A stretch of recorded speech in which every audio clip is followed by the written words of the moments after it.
মহাধসের সময় পুঁজিবাজারে বিও অ্যাকাউন্টধারীর সংখ্যা ছিল ৩৪ লাখ। মহাধসের পর চিরবিদায় নিয়েছেন কমপক্ষে ৫ লাখ অ্যাকাউন্টধারী, যারা অ্যাকাউন্ট চালু রাখার জন্য ন্যূনতম প্রয়োজন ৫০০ টাকা ফিসও দিতে পারেননি। প্রায় ১৯ লাখ অ্যাকাউন্টধারী নিখোঁজ হয়ে গেছে ব্রোকারেজ হাউসগুলোর নির্মম ফোর্সড সেলের থাবায়। এর মধ্যে মাত্র গুটি কয়েক রাস্তায় বিক্ষোভ করেছেন। বাকিরা কোথায় খুঁজে বের করার চেষ্টা করেছেন শাকিলা জেসমিন। দেখুন এ নিয়ে তার প্রথম রিপোর্ট। ডিসেম্বরের পর থেকেই পুঁজিবাজারে পড়তে শুরু করে ফুলে ফেঁপে ওঠা শেয়ারের দর। প্রতিদিনই পড়তে থাকে সূচক। রাস্তায় সামান্য কিছু বিনিয়োগকারীর প্রকাশ্য বিক্ষোভ ক্ষতির মাত্রা বোঝার মতো নয়। কারসাজির খলনায়করা ছাড়া মহাধসে পুঁজি হারিয়েছেন সবাই, সে ক্ষুদ্র হোক আর বৃহৎই হোক। এদের বেশিরভাগই কখনোই সামনে আসতে পারবেন না। শুধু রাজধানী নয়, দেশের আনাচে কানাচে গজে ওঠা ব্রোকারেজ হাউসের কল্যাণে কে ছিল না এই বাজারে। প্রায় সব সরকারি বেসরকারি অফিসে, ব্যাংকে চাকুরিবিধিকে ফাঁকি দিয়ে যারা বিনিয়োগ করেছেন, এখন কম্পিউটারের ডিএসসির পেজ খুলে হতাশ মুখে বসে থাকা ছাড়া কিছুই করার নেই।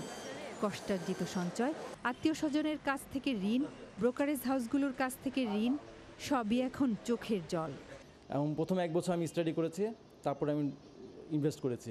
তো ডিসেম্বরে আমি যখন দেখেছি আমার টাকা অলমোস্ট 2 মান্থের ডবল হয়ে গেছে, তখন আমি সবগুলো বিক্রি করে দিয়েছিলাম। বিক্রি করে আমি আর ইনভেস্ট করিনি, ওয়েট করতেছিলাম। তো আনফর্চুনেটলি ডিসেম্বর লাস্ট উইকে মার্কেট ফল করে, তো যারা ওই সময় কিনেছে তাদেরও লস হয়েছে। তো আমি যখন ইনভেস্ট করেছি ৬,০০০ সূচকে, তারপরে কমতে কমতে ৫,০০০ সূচক চলে আসলো। আমার ওখান থেকে আমি যা প্রফিট ডবল করে প্রফিট নিয়েছিলাম, সেখান থেকে এখন অর্ধেক নেই। পরিসংখ্যানে দেখা যায়, যখন তুঙ্গে ছিল শেয়ারের সূচক, তখন ঢাকা ও চট্টগ্রাম স্টক এক্সচেঞ্জে বিনিয়োগকারী ছিল ৩৪,১৯,৬৬১ জন। আর এর মধ্যে সরকারি বেসরকারি চাকুরিজীবী ৪০%, ছাত্রছাত্রী ২০%, নারী ১৪% আর ৭ থেকে ৮% আইনজীবী, আর বাকি ২৮% অন্যান্য পেশার। বিডিআর পার্সন তো মনে করেন রিটায়ার করলে মনে করে যে চলার জন্য একটা ছোটোখাটো ব্যবসা, যেহেতু আমার ঢাকার কাছে আশেপাশেই বাড়ি, টুকটাক করি। কিন্তু দেখা গেছে যে ওই শেয়ার মার্কেট ঢুকার পরেই মার্কেটটা খুব উথাল পাতাল হয়েছে। টোটালি আমার 1/3% লস হয়েছে। অবসরের পর জীবনের শেষ সম্বল থেকে সিংহভাগ হারিয়ে হতাশা ছাড়া আর কিছুই নেই অনেকের।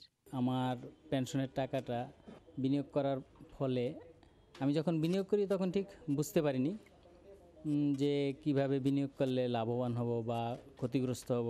সচেতনতা কার্যক্রমটা একটু জোরদার করে দিয়েছি বা সরকারের তরফ থেকে, তাইলে হয়তো অনেকে ক্ষতির হাত থেকে রক্ষা পায়। তা আমার অনেক ক্ষতি হয়েছে, তো এখন আস্তে আস্তে রিকভার করতেছে। ২০১১ সালের শেয়ার কেলেঙ্কারির পর বিও অ্যাকাউন্টধারীর সংখ্যা কমে বর্তমানে প্রায় ২৯,৬৩,০০০ জনে দাঁড়িয়েছে। এর মধ্যে ১৯ লাখই আর সক্রিয় নয়। বলা যায়, ফোর্স সেলের করাতকলে শুধু পুঁজিই হারায়নি, বহু বিনিয়োগকারী এখন ঋণগ্রস্ত। Shakila jasmine, channel I, Dhaka.